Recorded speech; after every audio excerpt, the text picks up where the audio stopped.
প্রিয় শিক্ষার্থীরা, তোমাদের মধ্যে অনেকেই আছো যে ক্লাসের বার্ষিক পরীক্ষা শেষ হয়ে গেছে, ডিসেম্বর মাসটা পড়ে রয়েছে, বিভিন্ন জায়গায় ঘুরতে যাও, বেড়াতে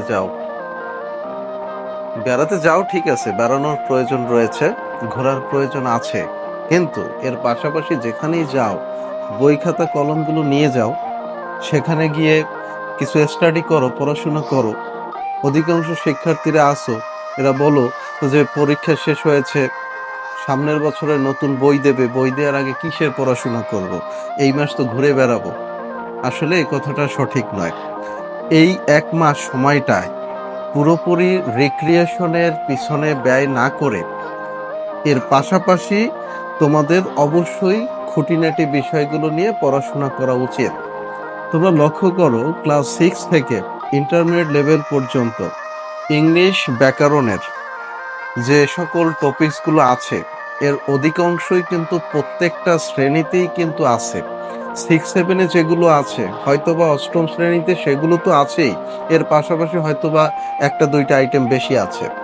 আবার অষ্টম শ্রেণীতে যে আছে তা তো নবম দশমে আছেই, এর পাশাপাশি হয়তোবা একটা দুইটা আইটেম বাড়তি হয়। ঠিক ইন্টারমিডিয়েটেও ওরকম এসএসসি লেভেলে যেগুলো থাকে সেগুলো তো থাকেই, এর পাশাপাশি অন্য অন্য দুই একটা আইটেম কিন্তু যুক্ত হয়। কিন্তু অধিকাংশ টপিকসগুলোই কিন্তু ষষ্ঠ থেকে দ্বাদশ শ্রেণী পর্যন্তই কিন্তু থাকে।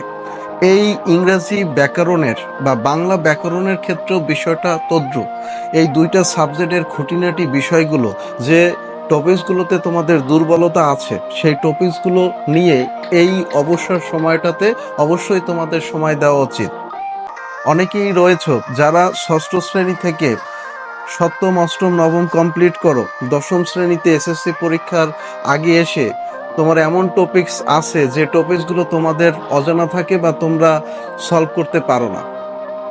এই দুর্বলতা যাতে না থাকে এজন্য তোমরা 6-এর পরীক্ষা শেষ করে 7-এ উঠতে যাচ্ছ, ওই মাঝখানের যে ডিসেম্বর মাসের এক মাস শিক্ষা প্রতিষ্ঠান বন্ধ থাকে, ওই সময়টাকে পুরোপুরি হেলায় অবহেলা না করে অবশ্যই বাংলা ব্যাকরণ, ইংলিশ গ্রামার এবং ম্যাথ রিলেটেড যে বেসিক টার্মগুলো রয়েছে, যে টার্মগুলো প্রত্যেকটা ক্লাসেই ম্যাথের বেসিক হিসাবে তোমাদেরকে অবশ্যই ধারণা থাকতে হয়, ওই টপিকসগুলো ক্লিয়ার করার জন্য ওই মাঝখানের এক মাস তোমরা বাড়তি পড়াশোনা তোমাদের অবশ্যই করা উচিত, যদি ভালো শিক্ষার্থী হতে হয়, ভালো পড়াশোনা জানতে হয় এবং ভবিষ্যতে ভালো পড়াশোনা করে অবশ্যই ভালো অবস্থানে পৌঁছানোর জন্য তোমার প্রত্যেকটা দিনই, প্রত্যেকটা মুহূর্তই কিন্তু পড়াশোনার জন্য খুবই এসেনশিয়াল।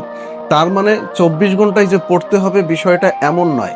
মূল বিষয়টা হচ্ছে যে তোমরা যতটুকু সময় পাবে, যতটুকু তোমাদের মন থেকে ইচ্ছা করে, অবশ্যই সেটুকু সময় তো পড়াশোনার পিছনে ব্যয় করতেই হবে। এর পাশাপাশি তোমার সিলেবাসটা কমপ্লিট হওয়ার পরেও বাড়তি পড়াশোনা সম্পর্কে ধারণা বা জ্ঞান লাভের উদ্দেশ্যে তোমার বছরের শেষে গিয়ে যে অবসর সময়টা থাকে, সেই সময়টাকে অবশ্যই প্রপারলি তোমাদের কাজে লাগানো উচিত। আল্লাহ হাফেজ।